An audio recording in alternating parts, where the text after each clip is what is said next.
Halo Malaysia, terima kasih kerana sudah menonton video ini.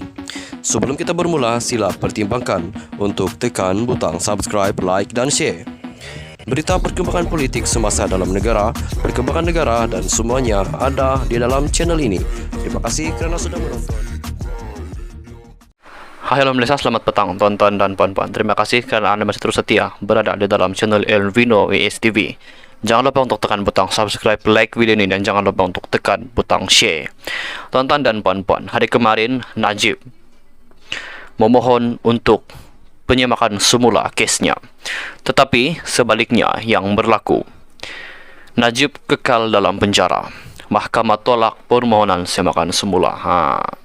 Ini adalah berita yang amat menyedihkan bagi Najib Razak dan juga penyokong-penyokongnya.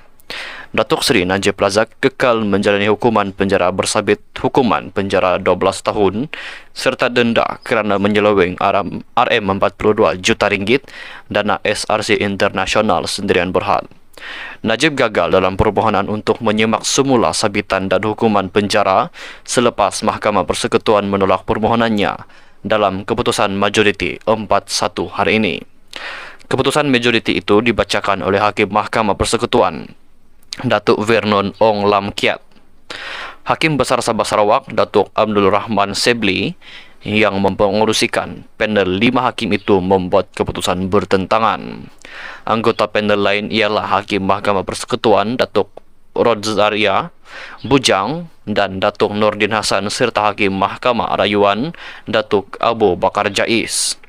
Najib yang kini menjalani hukuman penjara selama 12 tahun itu di penjara Kajang memohon untuk membatalkan keputusan yang dibuat oleh panel 5 Hakim Mahkamah Persekutuan diketuai Ketua Hakim Negara Tun Tengku Maimun Tuan Mat pada 23 Ogos tahun lalu. Vernon berkata, Mahkamah mendapati tidak berlaku kegagalan dalam proses keadilan ketika pendengaran prosiding rayuan akhir kes pecah amanah menyalahgunakan kedudukan dan pengubahan wang haram dana SRC Internasional berjumlah RM42 juta ringgit oleh panel Hakim Mahkamah Persekutuan pada 23 Ogos tahun lalu. Beliau berkata hak Najib untuk mendapat perbicaraan yang adil tidak pernah dinafikan ketika pendengaran rayuan terbabit. Katanya peguam Najib ketika itu enggan membuat penghujaan lisan walaupun dibenarkan berbuat demikian oleh Ketua Hakim Negara Tun Tengku Maimun Tuan Mat yang mempengerusikan panel hakim yang akhirnya menolak rayuan akhir berkenaan. Beliau merujuk peguam Hisham Teh Potiek yang dilantik Najib ketika itu yang tidak mengemukakan penghujaan lisan walau diminta berbuat demikian ketika pendengaran rayuan akhir berkenaan. Mahkamah mendapati permohonan Najib untuk dibenarkan menyemak keputusan Mahkamah Persekutuan yang menolak permohonannya untuk memasukkan bukti baharu berhubung pembabitan Hakim Mahkamah Tinggi Datuk Muhammad Nazlan Muhammad Ghazali tidak dapat dipertahankan. Berhubung permohonan kebenaran untuk menyemak keputusan Mahkamah Persekutuan yang menolak untuk menangguhkan prosiding rayuan utama, kami dapati peguam diberi hak untuk didengar tetapi enggan berhujah. Dalam keadaan itu, kami tidak mendapati mereka tidak dinafikan hak untuk didengar sekaligus menyebabkan ketidakadilan kepada pemohon. Kami juga dapati panel Mahkamah Persekutuan tahun lalu membuat keputusan yang betul apabila menolak permohonan pemohon supaya Tengku Maimun menarik diri daripada mengetuai panel. Kami dapati tiada asas bagi membuat semakan terhadap keputusan itu, katanya dipetik di laporan berita harian. Terus setia berada di dalam channel ini untuk perkongsian yang lebih lanjut. Hai halo Malaysia, selamat kembali ke dalam channel ini. Tuan-tuan dan puan-puan, satu lagi pendedahan yang dibuat berkaitan dengan kes Najib Razak. Najib habis saluran undang-undang untuk rayuan, kata pendakwa raya. Biar semua pesalah tahu bahawa undang-undang akan tetap mengejar mereka pada akhirnya, walaupun mereka adalah negarawan, kata pendakwa raya hari ini selepas Mahkamah Persekutuan menolak permohonan Datuk Seri Najib Razak.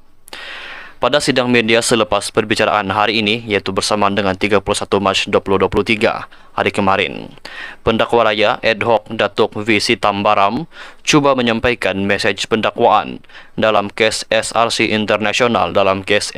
International kepada bakal pesalah bahawa tiada sesiapa yang berada di atas undang-undang. Sitambaram berkata diharapkan keputusan hari ini akan menutup atau memuktamadkan litigasi dalam kes SRC International yang telah berlangsung dalam tempoh lebih 4 tahun. Anda semua telah mendengar keputusan itu. Semakan permohonan oleh pemohon telah ditolak 4-1. Dari segi undang-undang, tertuduh telah kehabisan semua saluran rayuan.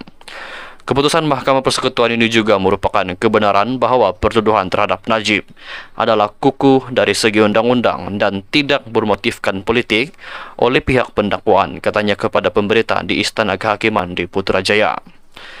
Terdahulu, keputusan 4-1 oleh 4 hakim panel Mahkamah Persekutuan menolak cabaran Najib terhadap sabitan dan hukumannya dalam kes SRC International, dan secara tidak langsung mengesahkan keputusan panel Mahkamah Persekutuan pada Ogos 2022 yang dipengerusikan oleh Ketua Hakim Negara Tun Tengku Maimun Tuan Mat yang telah mengarahkan Najib mula menjalani hukuman penjara. Terdahulu, Hakim Besar Sabah dan Sarawak Datuk Abdul Rahman Sebli yang mempengerusikan panel 5 hakim berkata, kesilapan dilakukan peguam menjadi punca Najib terpaksa merengkuk dalam penjara. Abdul Rahman adalah hakim tunggal yang menentang keputusan majoriti panel hakim yang menolak permohonan Najib bagi kebenaran menyimak keputusan Mahkamah Persekutuan dalam rayuan akhir kes penyelewengan dana RM42 juta ringgit milik SRC International Sendirian Berhad dihadapinya. Keputusan itu dibuat 4 panel hakim, iaitu Hakim Mahkamah Persekutuan Datuk Vernon Ong Lam Kiat, Datuk Rodzaria Bujang serta Hakim Datuk Nordin Hasan dan Hakim Mahkamah Rayuan Datuk Abu Bakar Jais. Ketika membacakan penghakimannya, beliau berkata peguam Najib pada ketika itu, Datuk Hisham Teh Potiek, tidak mengambil tindakan sewajarnya bagi membela tertuduh.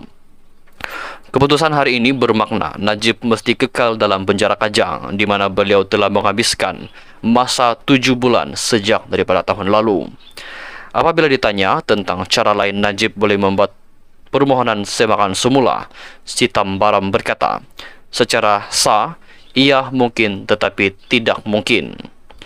Bagi penghakiman berbeza, Sitambaram enggan mengulas lanjut tetapi mengakui penerimaan pandangan hakim. Beliau juga berkata tiada kegembiraan dalam pendakwaan yang berjaya kecuali Jabatan Peguam Negara telah dapat memastikan kedaulatan undang-undang telah digunapakai dalam kes ini. Pada 28 Julai 2020, Hakim Datuk Muhammad Nazlan Muhammad Ghazali mendapati Najib bersalah atas kesemua 7 pertuduhan. 3 untuk pecah amanah jenayah, 3 untuk pengubahan wang haram dan 1 kerana salah guna kuasa di Mahkamah Tinggi. Muhammad Nazlan yang kini Hakim Mahkamah Rayuan kemudian menjatuhkan hukuman penjara selama 12 tahun dan denda RM210 juta ringgit kepada Najib jika gagal membayar 5 tahun penjara. Keputusannya dikekalkan oleh Mahkamah Rayuan pada 8 Disember 2021. Sekian saja dulu perkongsian berita kita pada hari ini. Jangan lupa untuk tekan butang subscribe, like video ini dan jangan lupa juga untuk kongsikan berita-berita yang ada di dalam channel ini supaya seluruh rakyat Malaysia boleh melihat ataupun boleh